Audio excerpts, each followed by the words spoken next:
Assalamualaikum warahmatullahi wabarakatuh. Perkenalkan, nama saya Muhammad Janal Arifin, Prodi S1 Manajemen. Dan di video ini saya akan menjelaskan tentang matkul strategi manajemen, tentang alternatif strategi. Alternatif strategi adalah bentuknya sangat bervariasi dari satu ke industri lain, dan dari perusahaan satu ke perusahaan lain. Dalam industri juga ada 4 macam strategi generik. Yang pertama, strategi stabilitas. Yang kedua, strategi ekspansi. Dan yang ketiga, strategi penjiutan. Dan yang keempat, strategi kombinasi. Untuk variasi strategi ada 14 macam. Sekitarnya ada segitu. Saya akan menjelaskan. Yang pertama, ada integrasi ke depan. Integrasi ke depan ini meningkatkan kontrol atas penjual eceran. Strategi ini biasanya digunakan saat mendistribusinya dengan cepat, dibutuhkan untuk mengelola bisnis baru, jalur distribusi yang ada sangat mahal, dan sumber dayanya manusia.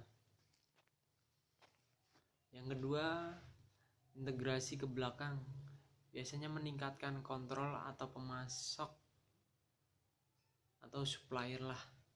Biasa digunakan ketika jumlah pemasok sedikit sedangkan pesaing sangat banyak. Terus ada perusahaan menginginkan pasokan bahan baku yang cepat, sedangkan pemasok yang ada tidak mampu menyediakan dan sangat mahal. Untuk yang ketiga itu integrasi horizontal.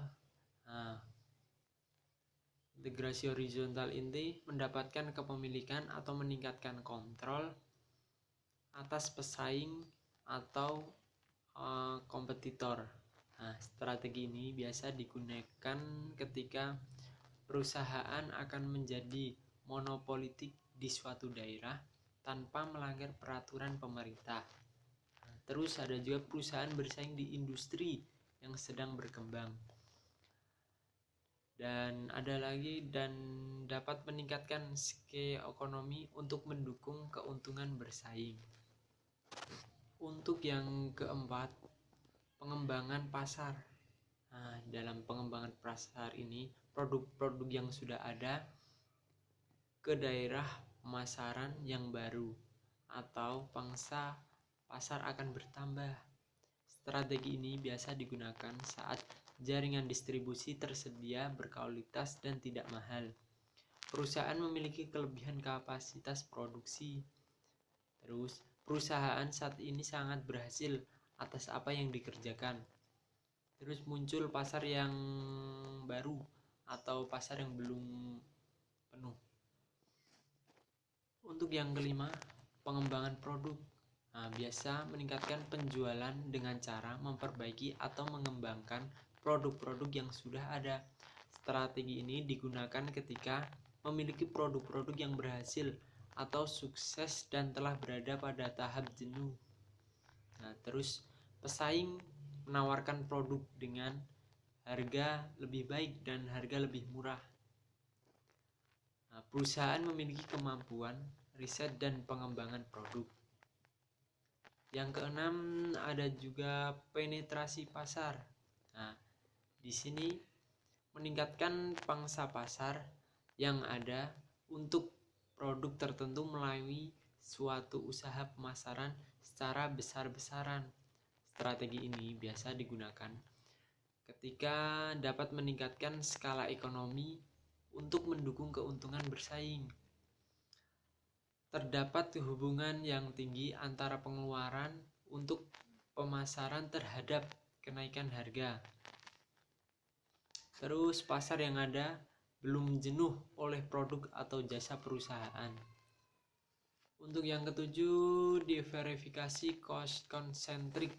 Nah, biasanya menambah produk-produk yang baru yang saling berhubungan untuk pasar yang sama. Strategi ini digunakan ketika bersaing di suatu tidak tumbuh dan pertumbuhannya sangat lambat.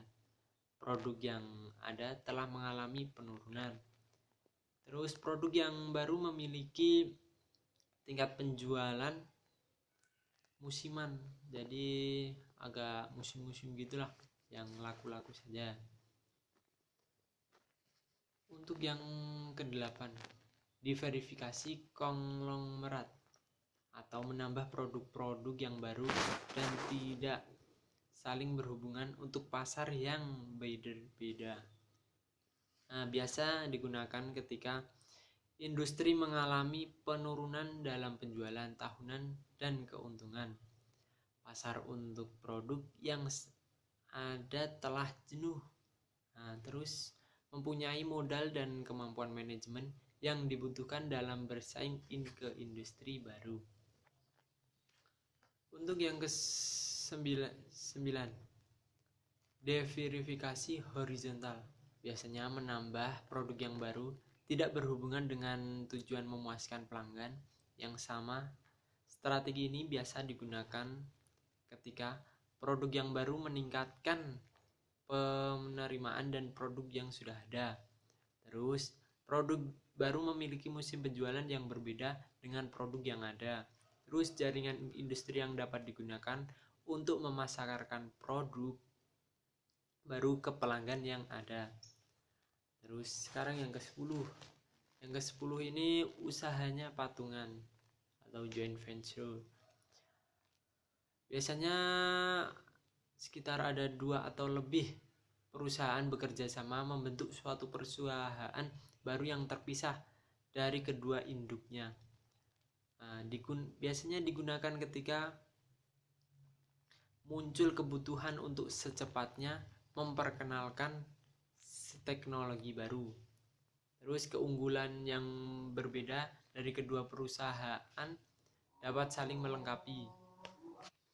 Terus yang keempat, perusahaan masuk ke pasar internasional sehingga akan mendapatkan kemudahan-kemudahan dari pemerintah setempat. Untuk yang ke-11 ada pengurangan. Nah, di pengurangan ini penghematan biaya dengan cara mengurangi sebagian dari aset perusahaan untuk menanggulangi turunnya penjualan dan keuntungan. Nah, biasa digunakan strategi ini biasanya digunakan ketika mempunyai kemampuan tertentu tetapi selalu gagal memenuhi tujuan dan sasaran. Terus perusahaannya salah bersaing yang saling lemah dalam industri. Terus perusahaan tumbuh menjadi besar dengan sangat cepat hingga memerlukan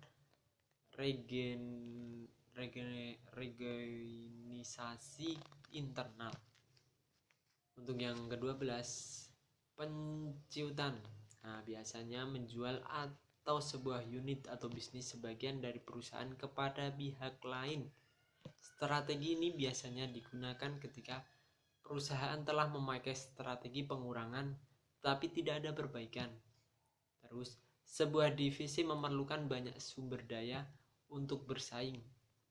Terus suatu divisi bertanggung jawab terhadap kinerja perusahaan secara keseluruhan. Untuk yang ke-13, likuidasi. Likuidasi ini menjual seluruh aset perusahaan untuk menutup perusahaan. Strategi ini digunakan ketika iludasi merupakan satu-satunya alternatif. Nah, untuk yang terakhir ini kombinasi. Biasanya mengikuti 2 atau lebih strategi secara simultan pada waktu atau waktu yang berurutan. Terima kasih. Apabila ada kesalahan dalam kata, dimohon maaf. Terima kasih. Wassalamualaikum warahmatullahi wabarakatuh.